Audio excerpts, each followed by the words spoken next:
Hola, ¿cómo estás? ¿Bien?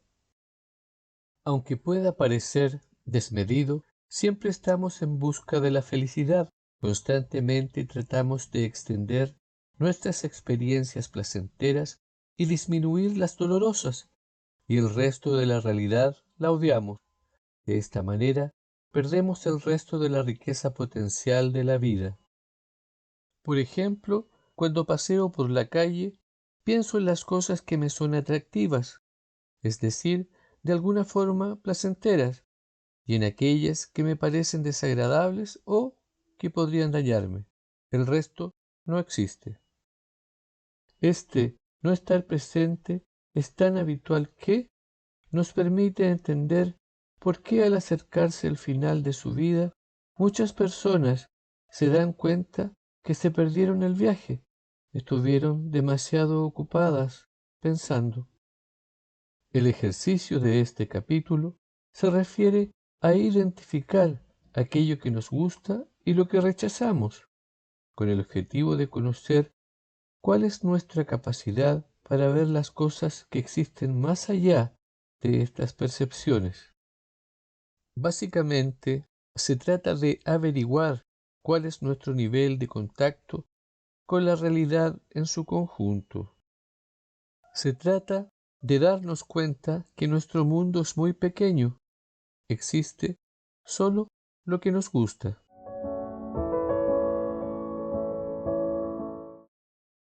Como estamos permanentemente pensando en la forma de aumentar el placer y disminuir el dolor, perseguimos cierto tipo de acontecimientos y con ello perdemos el resto de la riqueza potencial de la vida.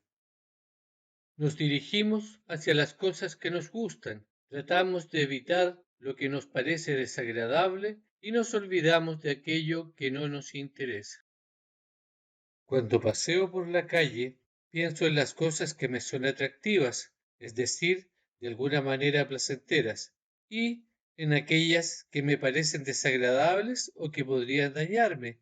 Estas cosas, personas o situaciones son las importantes. Sin embargo, no he notado nada del resto. De cierta forma, siempre estamos de compra, ya sea literalmente, buscando bienes o servicios que imaginamos nos harán felices, o figuradamente, a la caza de vistas, sonidos, sabores u otras sensaciones atractivas. Esto nos centra en ciertas cosas y muy probablemente hace que perdamos el resto.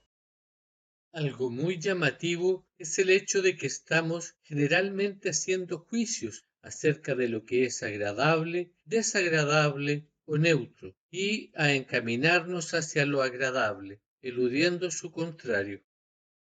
Podemos ver claramente este problema cuando viajamos como pasajeros en un vehículo. Si alguien nos pregunta qué vimos durante el trayecto, probablemente no hayamos visto nada, porque estuvimos concentrados en cosas que nos ocurrieron antes del viaje o preocupados por el lugar donde teníamos que llegar, además de lo que ocurriría después de alcanzar nuestro destino. Pero en el trayecto no reparamos en las cosas que ocurrían a nuestro alrededor, el niño que juega en el parque, los vendedores callejeros, las personas que esperan en los paraderos. No somos capaces de prestar atención a lo que vemos o a los olores o sonidos fortuitos. No somos conscientes del mundo que nos rodea. Lo mismo se puede aplicar a la vida cotidiana. A casi todos nosotros nos cuesta mucho trabajo relajar la búsqueda de cosas agradables y orientarnos a un objetivo distinto el tiempo suficiente para poder apreciarlo. Si aplicamos esto de manera más amplia, podremos entender por qué muchas personas al final de su existencia no saben qué pasó entre su nacimiento y el momento presente. Se perdieron por completo el viaje, no vieron nada en el camino y se dan cuenta de que el camino llega a su fin. Nuevamente realizaremos un ejercicio breve. Esto resulta más fácil de hacer cuando, por ejemplo, estamos de paseo, de compras o realizando alguna actividad. Tomemos un cuaderno o agenda y tracemos dos columnas que etiquetaremos atracción y aversión. Cada vez que veamos algo que nos guste o encontremos atractivo, lo anotaremos en la columna atracción, y cuando veamos algo que nos desagrade o que nos parezca poco atractivo, lo pondremos en la columna aversión. Trata de identificar la sensación que tuviste en cada intento de retener lo agradable o de desechar lo molesto. ¿Puedes recordar o no estuviste consciente? ¿Cuánto tiempo te llevó rellenar una columna? ¿Llenaste primero una columna completa y luego la otra? ¿Cuál de las columnas te tomó menos tiempo para llenar? Ahora agrega una o dos líneas y trata de recordar qué más había o sucedía fuera de lo que notaste en las columnas. No es solo la infinita variedad del mundo lo que perdemos si nos percatamos solamente de una parte de la realidad. Podemos, por ejemplo, rompernos un dedo del pie en el reborde de la vereda que no vimos o tomar una salida equivocada de la autopista si fantaseamos con nuestra nueva compañera de trabajo. ¿No nos hemos sentido alguna vez angustiados, tristes o enojados sin saber bien por qué? Tal vez estábamos demasiado ocupados en conseguir un objetivo como para prestar atención a nuestras sensaciones, recuerdos o a las situaciones que estaban en segundo plano y que dejaron una emoción residual en nosotros. Quizás, de manera inconsciente, podríamos tener un remordimiento recurrente por algo que hemos hecho o dejado de hacer, por ejemplo, porque por estar demasiado ocupados no escuchamos a nuestro hijo cuando estaba diciéndonos algo importante, o tristes porque nuestro hijo no nos escuchó cuando quisimos plantearle algo significativo para su vida. Como veremos pronto, el precio de no prestar atención a emociones importantes es que tenemos que enfrentarnos a problemas tales como la ansiedad, la depresión u otras conductas adictivas. Siempre a la casa del placer, huyendo del dolor y en un mundo en que todo cambia. En estas circunstancias no es extraño que nos resulte difícil vivir.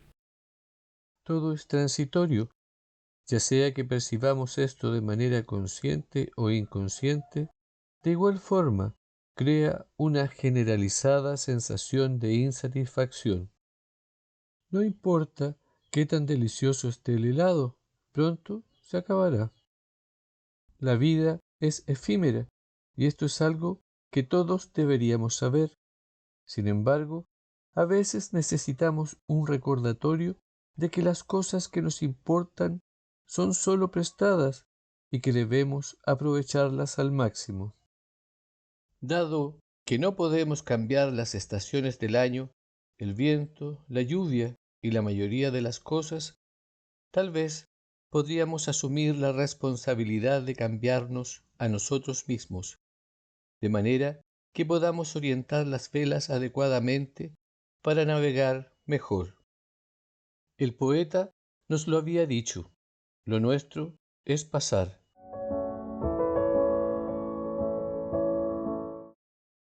Puesto que todo cambia y los humanos pensamos incesantemente en cómo maximizar el placer y minimizar el dolor, no es extraño que nos parezca difícil vivir.